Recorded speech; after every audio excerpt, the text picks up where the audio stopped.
From being one of the most promising candidates in the running to be a smart city, to major infrastructure projects like the metro, to new development control regulations that are expected to alter the city's skyline, Pune is a city to watch out for when it comes to real estate. And it seems the Pune Municipal Commission has mega plans to give the city a modern upgrade. NDTV's Nikhil Narayan Sivadas caught up with Kunal Kumar, Pune's Municipal Commissioner, and began by asking him about his plans to turn Pune into a smart city. As you know, in the Smart Cities mission, there are broadly two concepts. One is the pan city, the other is the area development. So, as I said, we are going for the retrofit model for area development. It is about a 900 acres area we have picked up. That is the Aund Baner Balewadi area. And this area is on the western extremity of Pune, very close to Mumbai, and near the university, a lot of youth, a lot of IT. There is a mix of population. There are slums, there are five-star condominiums, then there is a riverfront. It's very critical to the city, has a very good future economic potential. While we talk of the entire city, which is the pan city, we are focusing on two important sectors. One is traffic and transport, and the other is water. Our smart city proposal looks like something like 3,500 crores, out of which about 1,000 crores goes into the pan city kitty.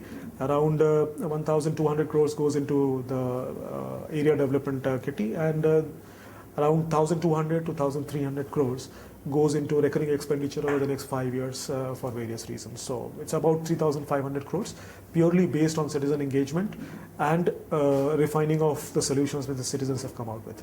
Government funding by itself will not be enough. So how do you plan on sourcing funds for this project? Yeah, so we are aware of this fact that the funding is limited, but we are seeing the funding as a very in the nature of a seed capital, and so there are multiple ways of funding our plans that we are looking at. You might be aware that Pune Municipal Corporation did its credit rating exercise very recently, and Fitch has ranked us India's stable AA, which is one of the best ratings which probably at the moment any municipal corporation in the country has. So we are very stable revenue-wise and income-wise, and the kind of balance sheet that we have. So we're looking at leveraging the market also. We're looking at land monetization. We will look at user charges. We would also look at any other innovative ways of financing, maybe tax increment financing or some other ways of financing. Now, there are many who say that Pune's infrastructure and connectivity is still lacking. A lot of major infrastructure projects, they're still waiting for word on that. Can you give us an update on some of the major proposals and where they are right now?